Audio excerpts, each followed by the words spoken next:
Bonsoir à chacun, heureux de se retrouver pour partager un instant la parole du Seigneur. C'est notre frère Jean-Pierre Perrin qui nous apportera la parole de Dieu. Et nous allons prendre ce premier chant qui nous invite à suivre le Seigneur, à marcher avec lui, car Dieu est un Dieu bon, fidèle et tendre, et nous pouvons marcher et nous appuyer sur lui.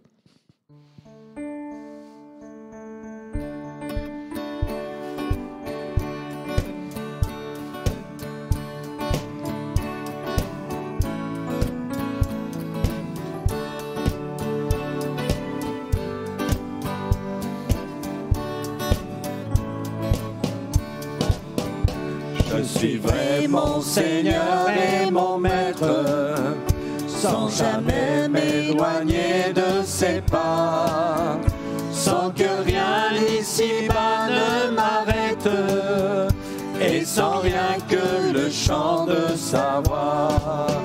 Je suivrai de bonheur et de grâce, de l'amour que son cœur m'a donné, et que rien ici-bas ne l'efface. C'est le vœu de mon âme assoiffée.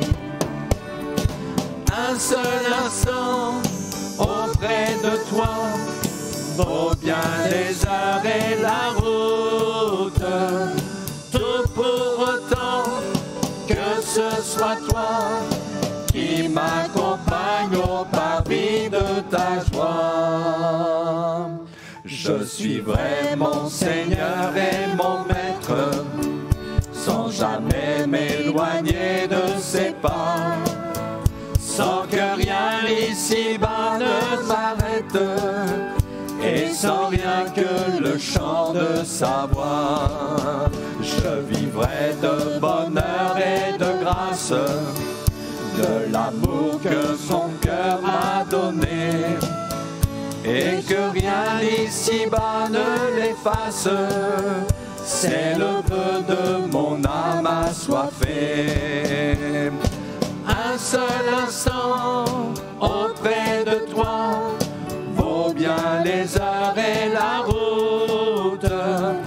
Tout pour autant que ce soit toi qui m'accompagne au parvis de ta joie.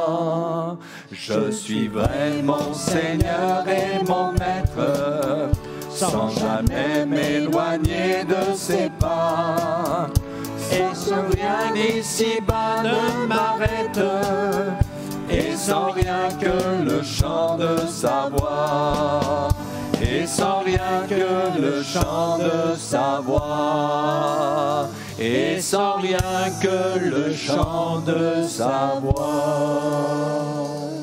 Amen. Nous voulons suivre Jésus, car il y a, comme le rappelle ce chant, personne qui puisse égaler Jésus notre Sauveur. On peut chercher, on peut aller de droite et de gauche, on peut se plonger dans les plaisirs que le monde nous offre, mais il n'y a personne qui peut nous rendre heureux et qui puisse nous bénir comme Jésus le fait. Et qu'à son nom soit toute la gloire.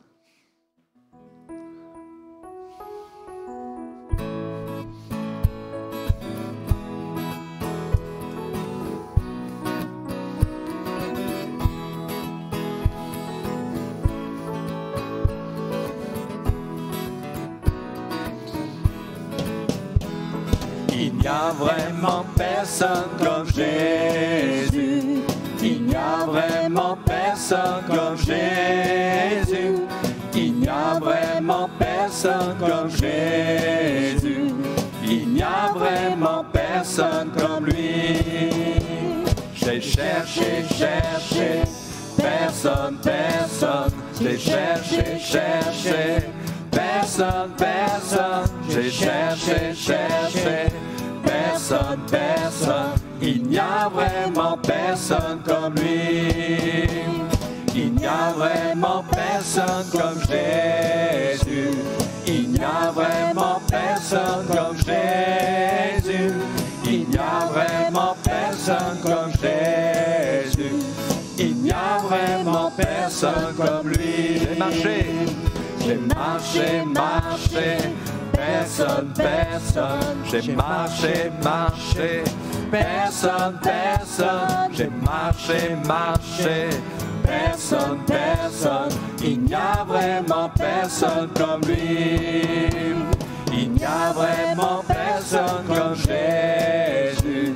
Il n'y a vraiment personne comme Jésus.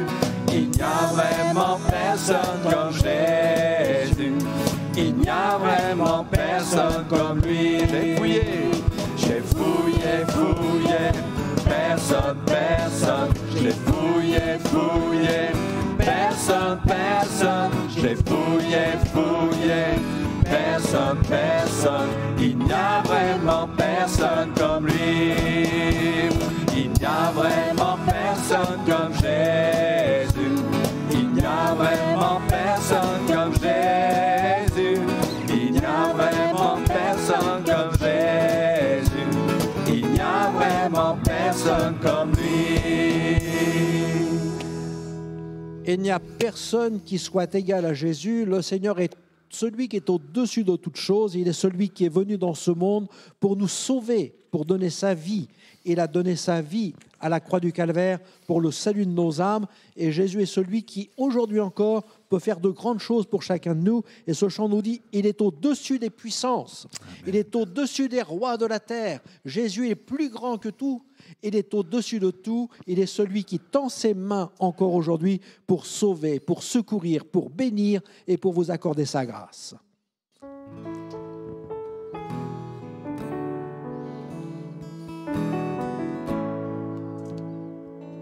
Au-dessus des puissants, au-dessus des rois, au-dessus de la nature et de la création, au-dessus de tous les plans des hommes sages, bien avant le monde tu existais. Au-dessus des royaumes, au-dessus des trônes, au-dessus des merveilles que ce monde a connues, par-dessus tous les trésors de la terre, rien ne peut mesurer ta valeur.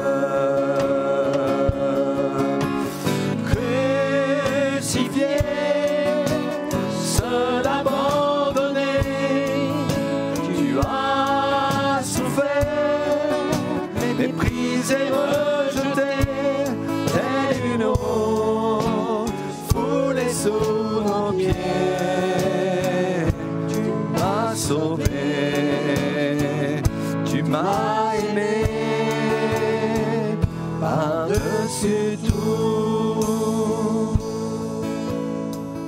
Au-dessus des puissants, au-dessus des rois, au-dessus de la nature et de la création, au-dessus de tous les plans des hommes sages, bien avant le monde tu existais, au-dessus des royaumes, au-dessus des trônes, au-dessus des merveilles que ce monde a connues, par-dessus tous les trésors de la terre, rien ne peut mesurer ta valeur. Crucifié, seul abandonné, tu as souffert, méprisé, rejeté, tel une rose foulée sous nos pieds. Tu m'as sauvé, tu m'as aimé par-dessus tout. Avant de laisser la place à la parole de Dieu, on va demander que le Seigneur bénisse sa parole. Seigneur, notre Père et notre Dieu, Nous te prions de bénir ta parole qui sera maintenant annoncée. Seigneur, ce n'est pas la parole d'un homme, mais la parole de Dieu. Et nous te prions de la bénir. Elle ne retourne jamais à toi avant d'avoir fait son effet dans les cœurs. Et qu'au ce soir encore, elle puisse produire du fruit jusque dans la vie éternelle. Nous te le demandons pour la seule gloire de ton merveilleux nom. Amen. Amen. Gloire au Seigneur.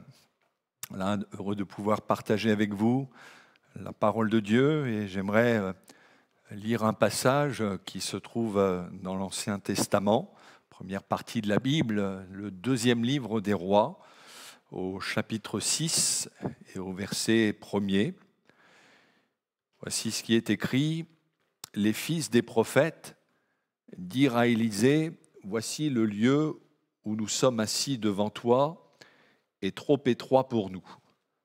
Allons jusqu'au Jourdain, nous prendrons là chacun une poutre et nous nous y ferons un lieu d'habitation. » Élisée répondit, « Allez. » Et l'un d'eux dit, « Consens à venir avec tes serviteurs. » Il répondit, « J'irai. » Il partit donc avec eux. Arrivés au Jourdain, ils coupèrent du bois. Et comme l'un d'eux abattait une poutre, le fer tomba dans l'eau. Il s'écria, « Ah, mon Seigneur, il était emprunté. » L'homme de Dieu dit, « Où est-il tombé ?» Et il lui montra la place. Alors Élisée coupa un morceau de bois, le jeta à la même place et fit surnager le fer. Puis il dit, « Enlève-le. » Et il avança la main et le prit. Amen. Question ici d'un homme qui a participé à la construction d'un lieu d'habitation et qui a été confronté à un problème, puisqu'alors qu'il était à couper une poutre, le fer de sa hache s'est décroché du manche et est tombé dans l'eau. Donc il était dans l'impossibilité de travailler, et en plus, cet outil avait été emprunté. Mais néanmoins, cet homme a eu une bonne attitude, puisqu'il en a fait part au prophète Élisée, qui à l'époque est l'homme de Dieu, celui qui tient le rôle d'intermédiaire entre Dieu et les hommes. Et Élisée va apporter une solution divine. Il va jeter un morceau de bois à l'endroit où se trouvait, où était tombé ce fer de hache, et le fer de hache va remonter. Et il est clair que ce n'est pas le fruit du hasard, mais qu'il y a là une intervention de Dieu. Donc, voilà un homme qui a été confronté à un problème matériel, certes, mais qui a été résolu miraculeusement. Vous savez, on est tous confrontés à des problèmes dans la vie, plus ou moins graves, mais on est tous confrontés à des problèmes, que ce soit comme cet homme matériel, financier, des problèmes familiaux, des problèmes au niveau de notre santé, du travail. Mais quels que soient nos problèmes, aussi grands soient-ils, sachons qu'il y a toujours une solution, une réponse en la personne de Jésus. C'est le titre de ce message, « La solution, elle est en Jésus ». On chante parfois un chœur qui dit « Christ est la réponse à tous nos pourquoi, seule solution pour un monde en désarroi ». Nous ne prétendons pas solutionner tous les problèmes de ce monde.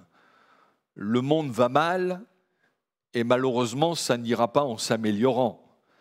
Mais nous affirmons que ceux et celles qui se confient en Jésus, eh bien, peuvent trouver une solution à leurs problèmes, à leurs difficultés. L'Évangile, c'est ce message qui peut nous dire non pas que le monde va s'améliorer, va devenir meilleur, parce que depuis que l'Évangile est annoncé depuis plus de 2000 ans, on ne peut pas dire que le monde se soit amélioré. Mais l'Évangile, c'est ce message qui nous dit que tous ceux et toutes celles qui veulent se tourner vers Jésus dans la foi et la repentance peuvent voir leur vie changer, transformée par la puissance de Dieu. Nous ne prêchons pas une religion, nous ne prêchons pas une philosophie, une méthode, mais nous prêchons une personne, Jésus-Christ, le Fils de Dieu, qui peut nous apporter une solution à nos problèmes, à nos difficultés. Dans les Actes des Apôtres, au chapitre 8, il est parlé d'un évangéliste, Philippe, qui est descendu en Samarie, et il y avait là des gens qui avaient vécu pendant des années sous l'influence d'un magicien. Il est dit au chapitre 8, verset 9, qu'il y avait là un homme nommé Simon qui, se donnant pour un personnage important, exerçait la magie et provoquait l'étonnement du peuple de la Samarie. Seulement, en étant en contact avec ce magicien, il y avait eu des conséquences. Parce qu'il y a des conséquences quand on est en contact avec des pratiques occultes. Vous savez, ceux qui s'amusent à faire tourner les tables en invoquant des esprits, ça n'a rien d'anodin. Ceux qui s'imprègnent de littérature ou de films en rapport avec la magie, avec la sorcellerie, mais bien sûr que cela a des conséquences. Ceux qui s'en remettent entre les mains de spirites, d'astrologues, même des gens qui devinent l'avenir, des magnétiseurs, que sais-je. Mais il y a des conséquences parce qu'on ne touche pas impunément à ces choses. Et c'est ce qui s'est passé pour ces gens de Samarie. On s'aperçoit qu'ils avaient été pendant des années en contact de ce magicien et qu'il y avait de nombreuses personnes qui étaient possédées, liées par des démons.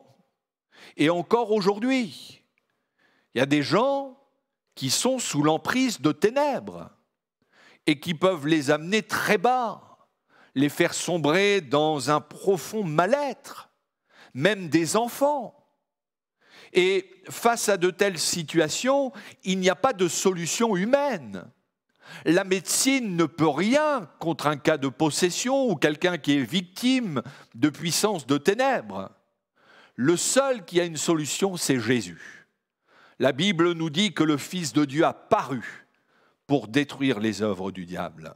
Et quand Philippe a vu la situation, ces gens qui étaient liés, il ne va pas leur faire un exposé sur les méfaits de la sorcellerie, leur proposer une méthode. Vous savez, les hommes proposent des méthodes. Des méthodes, par exemple, pour être délivrés de l'alcool, du tabac, de la drogue, des jeux. On propose des méthodes de relaxation pour ceux qui passent par la dépression. On peut préconiser des thérapeuties pour les couples en difficulté. Mais toutes ces méthodes, aussi bonnes soient-elles, n'apportent pas forcément la solution.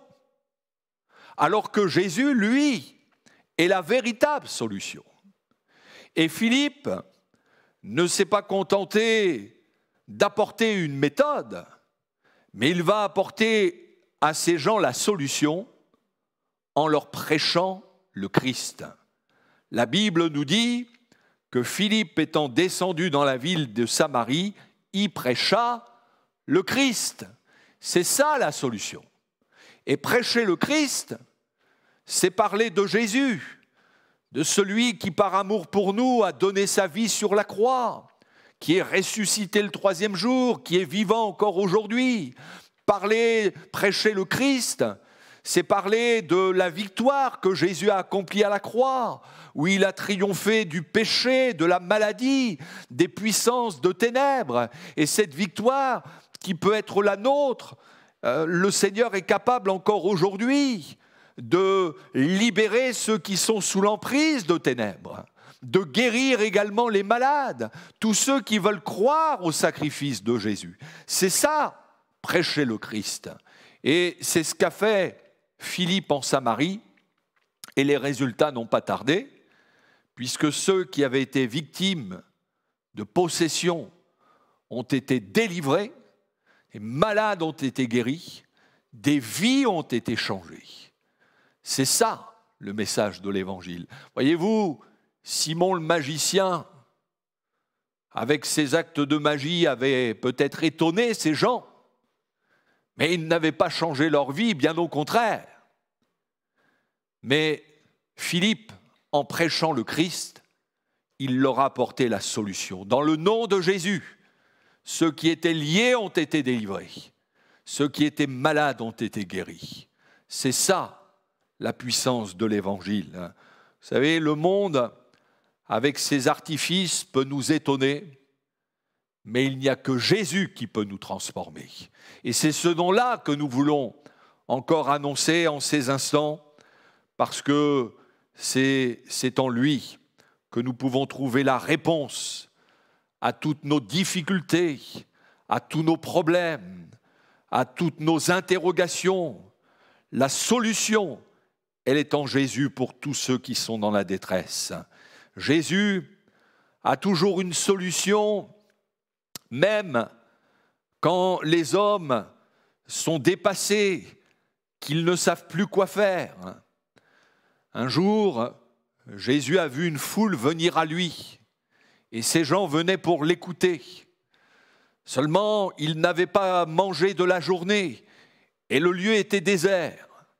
Alors Jésus va poser une question à ses disciples. On trouve ce récit dans l'Évangile selon Jean au chapitre 6, verset 5. Jésus va dire à ses disciples, « Mais où achèterons-nous des pains pour que ces gens aient à manger ?» Et les disciples ne savaient pas quoi faire. Ils étaient dépassés par cette situation. Il y avait là 5000 hommes, plus les femmes, les enfants, c'était une foule considérable. Et ils vont dire, mais quand bien même on aurait 200 deniers, ce qui représentait une somme importante pour l'époque, ça ne suffirait pas pour nourrir ces gens. Et voyez-vous, si Jésus a posé cette question, c'était justement pour que ses disciples réalisent leur incapacité à résoudre ce problème. Mais la Bible nous dit, et j'aime ces paroles, c'est que Jésus savait ce qu'il allait faire. Il est dit dans cet évangile au verset 6, il disait cela pour l'éprouver, car il savait ce qu'il allait faire. Jésus savait comment il allait nourrir cette foule. Il savait qu'un jeune garçon allait apporter 5 pains et 2 poissons, et qu'avec ces 5 pains et 2 poissons, eh bien Jésus allait nourrir miraculeusement, multiplier ces pains et ces poissons pour nourrir cette foule. Peut-être que vous aussi, vous êtes face à une situation qui vous dépasse, où vous ne savez pas quoi faire. Eh bien, j'aimerais vous dire que Jésus, lui, n'est jamais dépassé par une situation. Il sait toujours ce qu'il va faire. Il a toujours la solution. C'est pourquoi, sans hésitation, venez vers lui, exposez-lui votre problème, confiez-lui votre vie. Et vous savez quoi? Mais avant même que vous lui présentiez votre problème, Jésus sait déjà comment il va faire pour le résoudre. C'est pour ça qu'on a vraiment tout à gagner à nous confier en lui. Oui, la parole de Dieu nous montre que tous ceux qui se confient en Jésus trouvent une solution. Alors pour revenir à ce récit, cet homme qui avait perdu ce fer de hache, il était dans l'impossibilité de travailler. Ce n'est pas qu'il ne voulait pas travailler, mais il ne pouvait plus puisqu'il avait perdu ce fer de hache. Il y a des gens dans notre société qui voudraient bien travailler, mais qui ne trouvent pas d'emploi, ou alors qui l'ont perdu. Des fois, du jour au lendemain, certains ont été licenciés. Et des fois, on descend très vite. Certains même peuvent sombrer dans la dépression ou dans l'alcool. Mais voyez-vous, même dans nos problèmes matériels, nous pouvons trouver une solution en Jésus-Christ.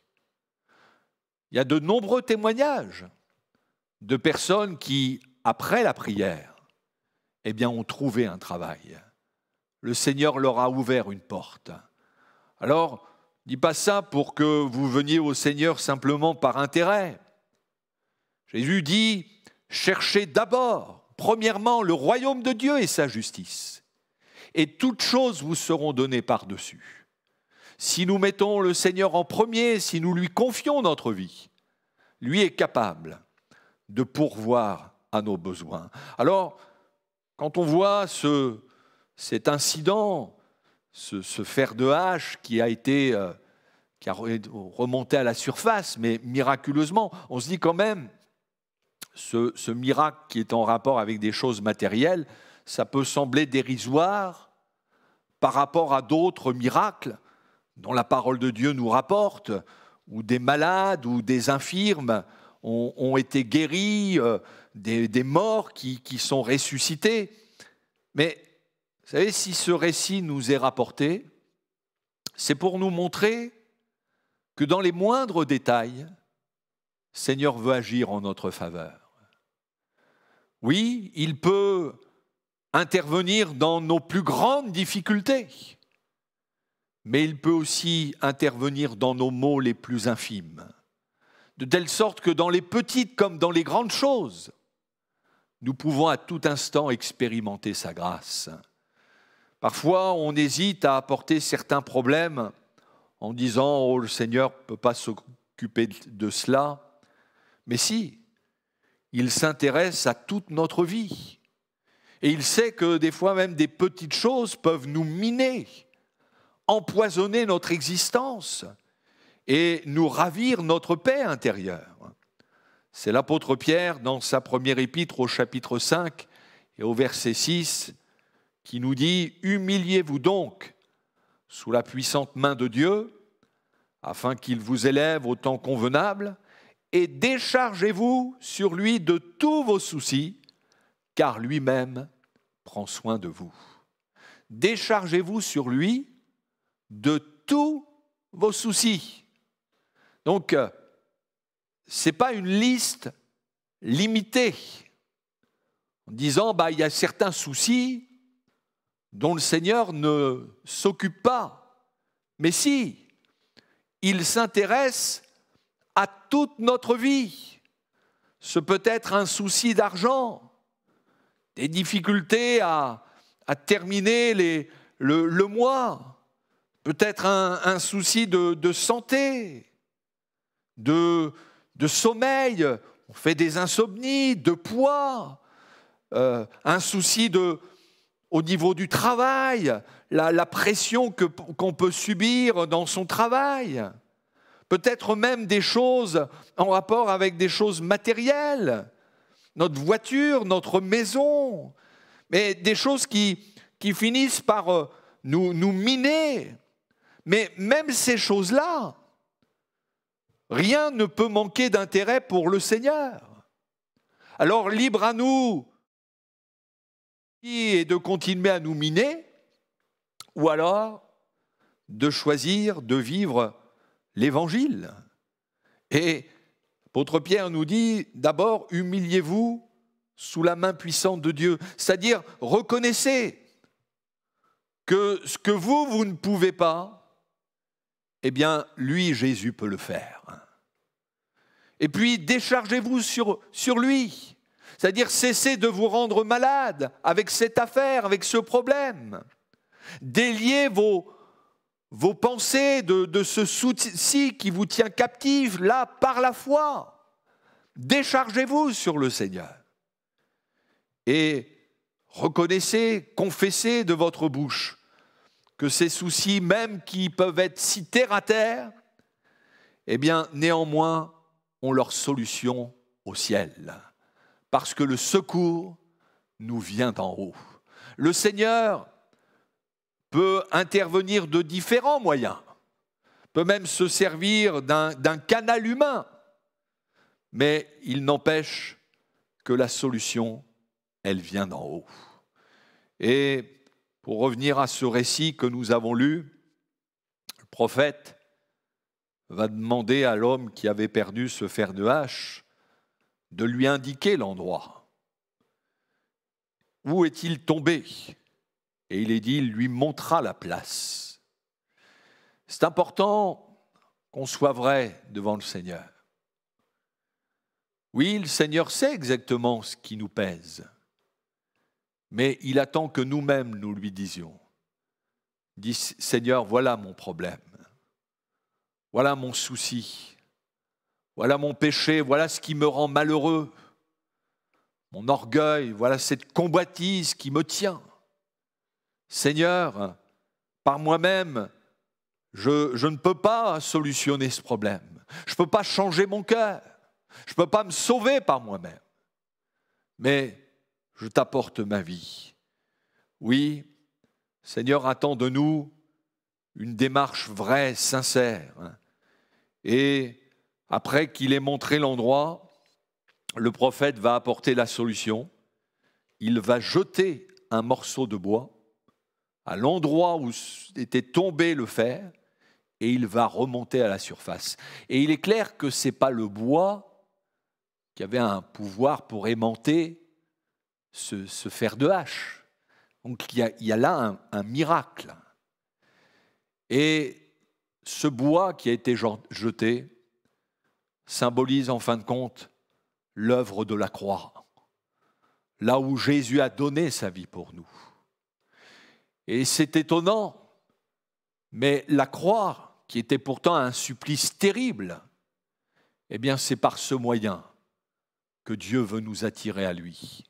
Jésus dira, quand j'aurai été élevé, j'attirerai tous les hommes à moi. Oui, à la croix, Jésus a tout accompli pour nous. Il a subi notre châtiment.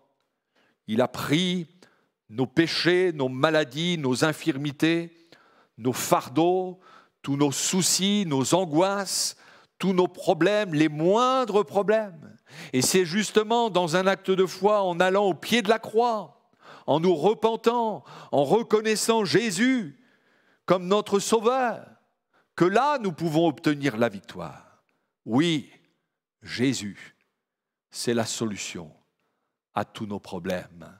À nous de nous saisir par la foi de cette œuvre. Vous savez, le prophète Élisée va dire à cet homme, une fois que le fer de hache a été remonté, il va lui dire « enlève-le ». Il y avait donc sa part. Et nous aussi, nous avons un acte de foi à faire pour rendre notre impossible possible avec la puissance de Dieu.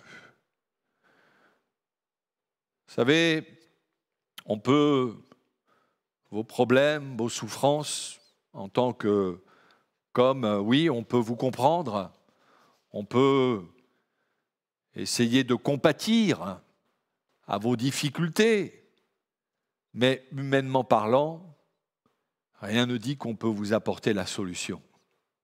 Mais Jésus, lui, vous apportera toujours la solution.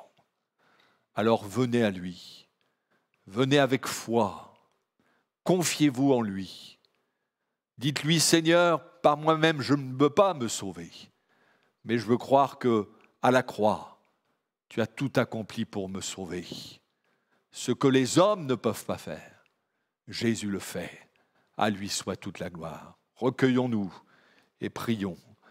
Ah Seigneur, merci. Merci parce qu'en effet, encore aujourd'hui, en 2021, tu es la solution. Et nous voulons le proclamer.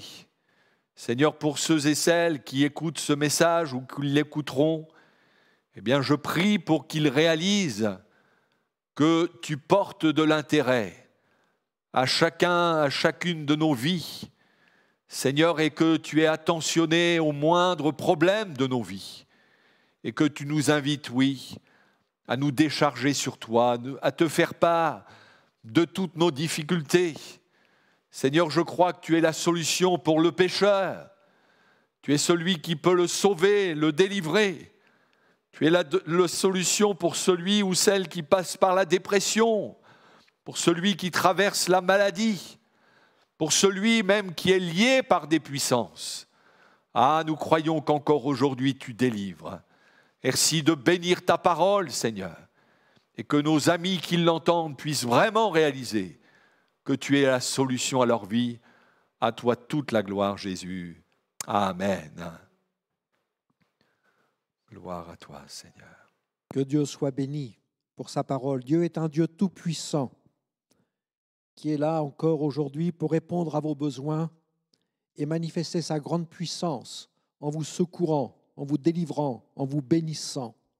Il n'y a rien qui soit impossible à notre Dieu et nous pouvons dire, il est vrai, Seigneur, que nul n'est comparable à notre Dieu tout-puissant qui console, guérit, délivre et nous secourt dans tous nos besoins. Merci, Amen.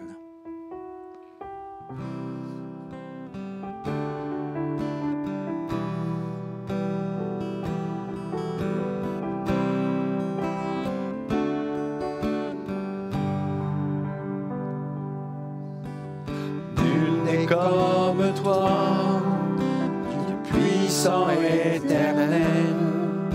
Tu nous as consolés, tu nous as relevés. Ton amour est si fort pour restaurer, sauver. Tu es merveilleux dans tout ce que tu fais. Tu es merveilleux dans tout ce que tu fais.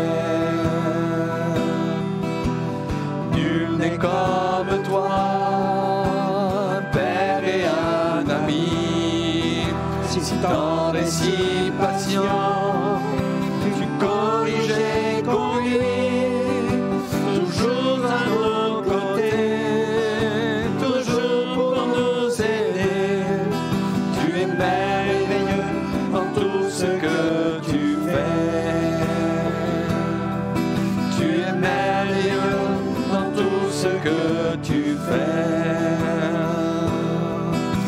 Nul n'est comme toi, que d'amour et de paix, justice et vérité.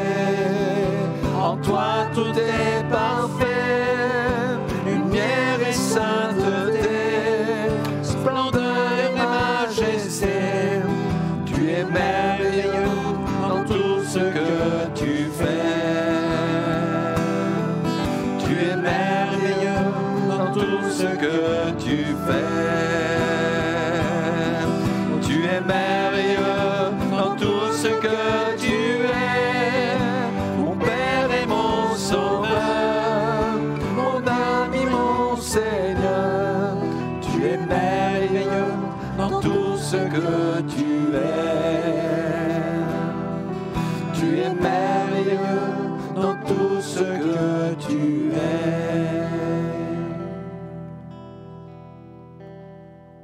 Que Dieu soit béni. Nous vous invitons à mettre votre confiance dans le Seigneur, à compter sur lui, à tendre votre main vers le Seigneur et à saisir par sa grâce le secours dont vous avez tant besoin. Dieu est un Dieu fidèle qui veut vous bénir et vous secourir. Nous vous invitons à nous rejoindre pour les réunions, différentes réunions que nous avons cette semaine, tous les jeudis à 14h30, où nous avons l'annonce de l'Évangile à l'église évangélique 46 rue du Maréchal Joffre. Et également, tous les jeudis à 19h, nous avons nos réunions de prière à l'église évangélique 19 rue Georges Bernard. Nous avons également tous les dimanches notre culte à 10h en présentiel à l'église évangélique rue Georges Bernard. Et pour ceux qui n'ont pas la possibilité de venir, nous sommes en direct sur notre site YouTube dès 10h30. Vous pouvez nous rejoindre également le mercredi, le vendredi, le dimanche et le jeudi, comme nous venons de vous le dire. Et nous souhaitons que Dieu vous bénisse et qu'il vous fasse du bien et qu'à son nom soit toute la gloire pour l'œuvre déjà que le Seigneur a commencée dans votre vie.